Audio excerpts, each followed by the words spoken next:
തീർച്ചയായും നിരീക്ഷ കാര്യങ്ങൾ കേൾക്കാൻ സാധിക്കുന്നുണ്ട്. ഞാൻ പറഞ്ഞു വരികയായിരുന്നു, കർമ്മം ചെയ്യുക, ഫലമിച്ഛിക്കാതെ കർമ്മം ചെയ്ത ഒരു കർമ്മധീരനായ സഖാവ് കടന്നു പോവുകയാണ്. അപ്പോൾ എങ്ങനെയല്ലാതെ അദ്ദേഹത്തിന്റെ ജന്മനാട് എങ്ങനെ യാത്രയയക്കാനാകും? അദ്ദേഹത്തിന് ഏറ്റവും ഉചിതമായിട്ടുള്ള വീരോചിതമായിട്ടുള്ള യാത്രയയപ്പ് നൽകിക്കൊണ്ടിരിക്കുകയാണ്.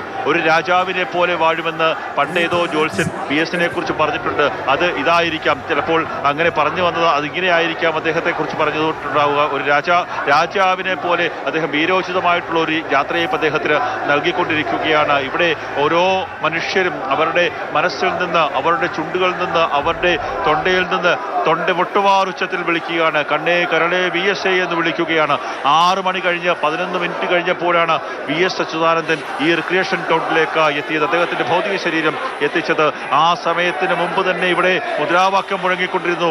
കണ്ണേ കരളേ VSA, ലാൽ സലാം സഖാവേ എന്നുള്ള മുദ്രാവാക്യങ്ങൾ മുഴക്കിക്കൊണ്ട് മുഷ്ടി ചുരുട്ടി മുകളിലേക്ക് നോക്കി ആ പ്രവർത്തകർ അദ്ദേഹത്തെ കാത്തിരിക്കുകയായിരുന്നു. 6:11 ഇവിടേക്ക് എത്തിയ VS-നെ വലിയ മുദ്രാവാക്യത്തോടു കൂടിയാണ്. എപ്പോഴും മുദ്രാവാക്യങ്ങൾക്കിടയിൽ ജീവിച്ചതാണ്, ജനങ്ങളുടെ ഇടയിൽ ജീവിച്ച നേതാവാണ്. ആ സമയത്തും കരഞ്ഞുകൊണ്ട് യാത്രയയക്കാനാകില്ല. കണ്ണിൽ കണ്ണീരുണ്ടെങ്കിലും ആ കണ്ണീർ ഒഴിവാക്കിക്കൊണ്ട് മുദ്രാവാക്യം മുഴക്കിക്കൊണ്ട് മാത്രമേ VS അച്യുതാനന്ദൻ എന്ന് പറയുന്ന നേതാവിനെ, ജനപക്ഷ നേതാവിനെ യാത്രയയക്കാൻ സാധിക്കുകയുള്ളൂ. അത് തന്നെയാണ് എനിക്ക് ഇരുവശവും നിൽക്കുന്ന പ്രവർത്തകർ, എനിക്ക് ഇരുവശവും നിൽക്കുന്ന അദ്ദേഹത്തെ സ്നേഹിക്കുന്ന ആൾക്കാർ മുദ്രാവാക്യം മുഴക്കിക്കൊണ്ട് റെഡ് സല്യൂട്ട് നൽകിക്കൊണ്ട് അദ്ദേഹത്തിന് യാത്രയയപ്പ് നൽകുന്നത്. മന്ത്രിമാരടക്കമുള്ള ആൾക്കാരുണ്ട്. മുഖ്യമന്ത്രി പിണറായി വിജയൻ, CPM-ന്റെ സംസ്ഥാന secretary ME Govindan, CPM general secretary MA baby അടക്കമുള്ള ആൾക്കാരെല്ലാവരും തന്നെയുണ്ട്. അവരെല്ലാവരും പ്രിയ സഖാവിന് യാത്രാമൊഴി നൽകുകയാണ്. അവരുടെയൊക്കെ മനസ്സുകളിൽ, അവരുടെയൊക്കെ ഓർമ്മകളിൽ എത്രയോ 10 മടങ്ങ് വലുതായിരിക്കും VS എന്ന് പറയുന്ന ആ ഒരു രൂപം. എത്രയോ കാര്യങ്ങളിൽ അവർക്ക് മാർഗനിർദ്ദേശമായിട്ടും അവർക്ക് മുന്നോട്ട് നയിക്കാനുള്ള പ്രേരണാ ഘടകമായിട്ടുമൊക്കെ തന്നെ VS അച്യുതാനന്ദനുണ്ടായിരുന്നു. ആ മനുഷ്യനെയാണ് ഇപ്പോൾ നഷ്ടമായിരിക്കുന്നത്.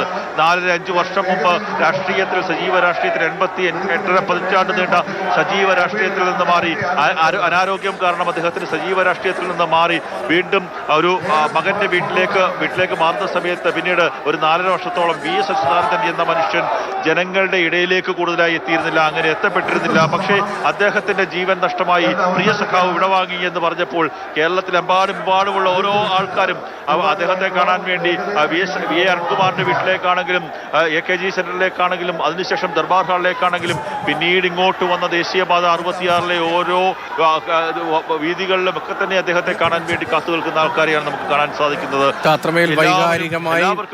അത്രമേൽ വൈകാരികമായി VS-ന് യാത്രാമൊഴിയുകയാണ്.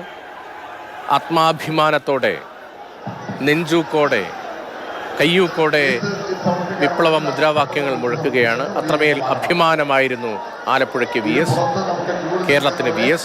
രാഷ്ട്രീയ യോജിപ്പും വിയോജിപ്പും ഉള്ളപ്പോഴും അതിന് മുകളിൽ ഉയർത്തപ്പെട്ട സ്ഥാനമുണ്ട് എല്ലാ കാലത്തും.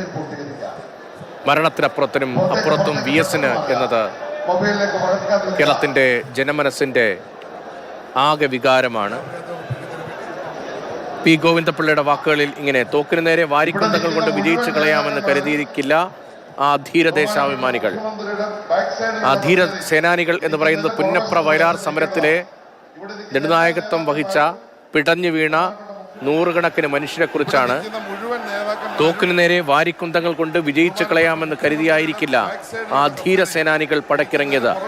ചില സവിശേഷ മുഹൂർത്തങ്ങളിൽ ജയപരാജയങ്ങളെക്കുറിച്ച് ചിന്തിക്കാതെ കയ്യും മയ്യും മറന്ന് സമരത്തിൽ ഇറങ്ങുക എന്നത് ആദർശശുദ്ധമായ രാഷ്ട്രീയത്തിൽ അനിവാര്യമാണ്.